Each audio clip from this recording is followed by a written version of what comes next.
સૌથી અગત્ય અહીંયા જે અહંકાર જે રૂપ લે છે એને કહેવાય છે ક્રોધ,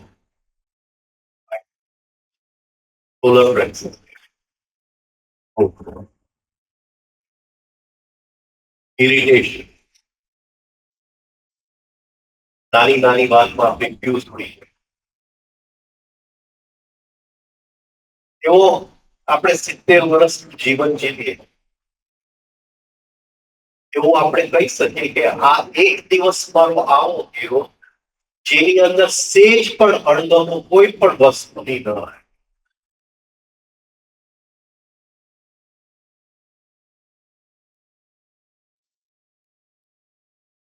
બની ગઈ સેજ પણ અણગમો.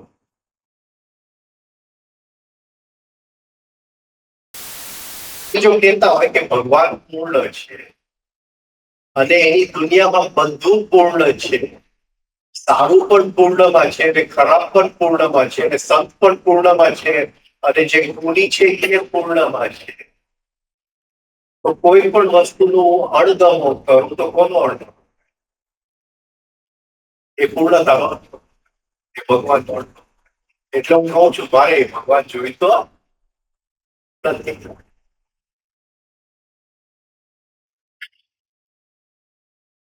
જ્યારે હું અણગમો કહું છું કરું છું કોઈ પણ વસ્તુનું, ત્યારે પેટની અંદર જે રેડાય છે એસિડ, એ અણગમો મારો લીવર ભૂલતો જ નથી.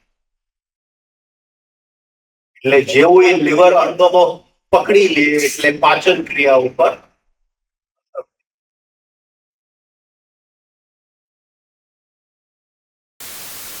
લોકોને તમે પૂછો કોઈ છોકરાને કે ભાઈ તો ક્યાંથી વિચારે છે, તારું મગજ ક્યાં છે, તો પેટ બતાવે. આને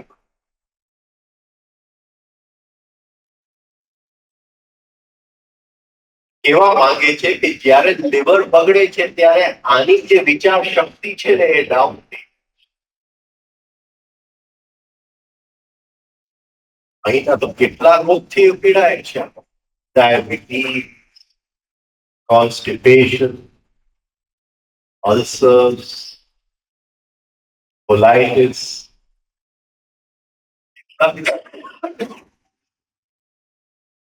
અને તિજોરીની અંદર ખૂબ ગુસ્સો પકડી રાખ્યો છે. બોલો, રસ્તા ઉપર કોઈ આપણને ધક્કો મારે ને આપણને ગુસ્સો આવે તો કોનો વાંક? કોનો વાંક? બોલો. Sure.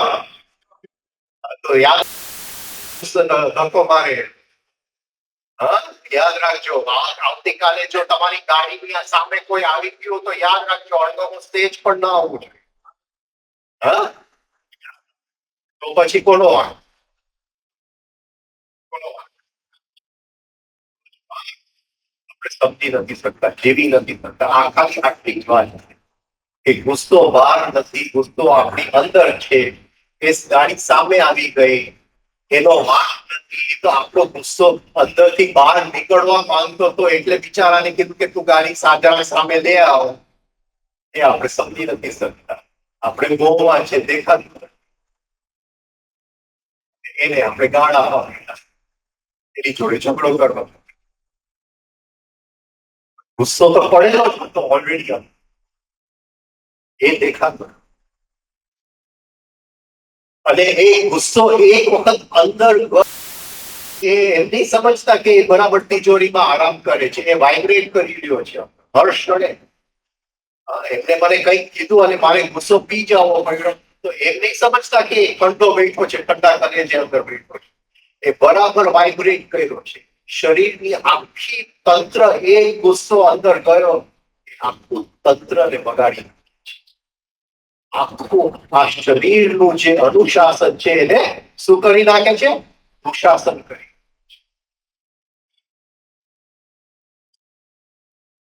પતંજલિ શું કહે છે? અંત યોગ અનુશાસન. પણ આપણે શું જીવીએ છીએ? દુશાસન. ગુસ્સો. અને જ્યારે ગુસ્સો આપણે કરીએ છીએ, આપણી સૌથી કિંમતી શક્તિ જે ભગવાનને આપેલી છે એ સૌથી કિંમતી શક્તિનું નામ છે દ્રૌપદી, સેક્સ એનર્જી. એને સૃષ્ટિની ઉત્પત્તિ કરવી હતી, એટલે આ જે સર્જનની શક્તિ એનામાંથી નીકળી છે. એટલે દ્રૌપદીની સાડીનો એક છેડો એના હાથમાં છે અને બીજો આપણા ગુસ્સામાં છે, જેનાથી આપણે એ શક્તિને વેડફી નાખીએ છીએ. આપણા હાથમાં છે. ગુસ્સાને શું કરવું? પછી હું કહું છું કે આજનું ખાવાનું પછી હું નહીં, પેટની તકલીફ થઈ ગઈ, સરખી રીતે હવે વિચારી નથી શકતો. આ પ્રશાસનને તો મારવો જ પડે. એટલે તાવડિયા સાહેબે આ બીજી કસરત ગુસ્સા ઉપર કામ કરવા. બીજી કસરત ખોટી અગ્નિ જરા ઠંડી પડે. અગ્નિ બહુ કિંમતી છે, પણ એ અગ્નિને જો તપમાં વાળીએ તો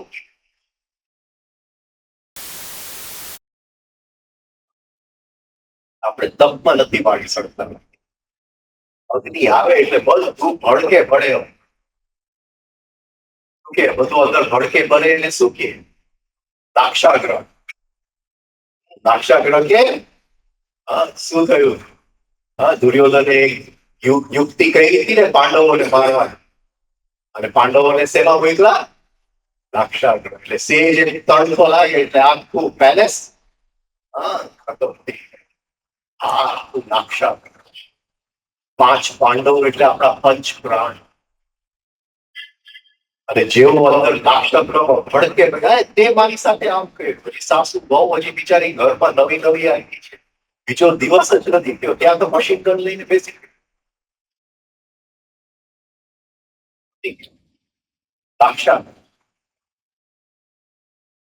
દાક્ષાગ્રહમાંથી આપણે પંચ પ્રાણને મુક્ત કરવા પડે. એટલે સુરત મોદીને એમાંથી એટલું પણ નથી કરી શકતા આપણે જિંદગી. તે બીજું તણખું આવ્યું, પાછું ભડકે પડે. તો આ જે એરિયા છે એ આખો દાક્ષાગ્રહ છે. એમાંથી સુરંગ શોધવા માટેનો તાવડિયા સાહેબે આ બીજી એક્સરસાઇઝ આપી છે. 1, 5, 6, 2, 5, 6. એમાંથી નીકળી ગયા અને હવે કોઈ ગાળ આપે છે અને અંદર ભડકે ભડકતું નથી.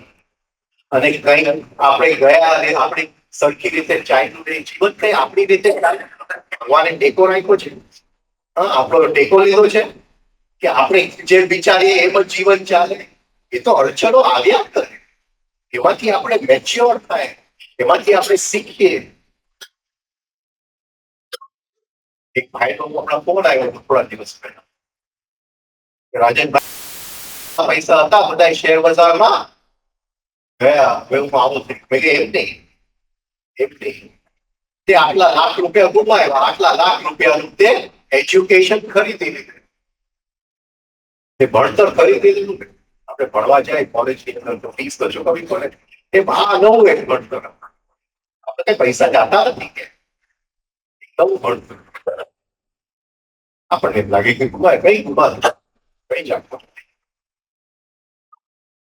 ભડકે ન ભળે તો એક પ્રાણ જે છે એ દુશાસનમાંથી અનુશાસન, અને દુશાસનમાંથી અનુશાસનમાં આવે અંદરનો આખો પ્રાણ એક નવો રસ્તો સુધી. પછી ડગલે ડગલે જીવનના જે અર્થ આપણે કાઢતા જાય, નવા નવા અર્થ કાઢતા જાય. એને મને ગાળ આપ્યું, અપમાન કર્યું, એને મને ગાળ આપવા નથી આપ્યું, મારો ભાવ ઉગડવાનો એક ઉપાય. હવે પણ એની માટે પ્રાણનું અનુશાસન જોઈએ. એ દાક્ષાગ્રહમાંથી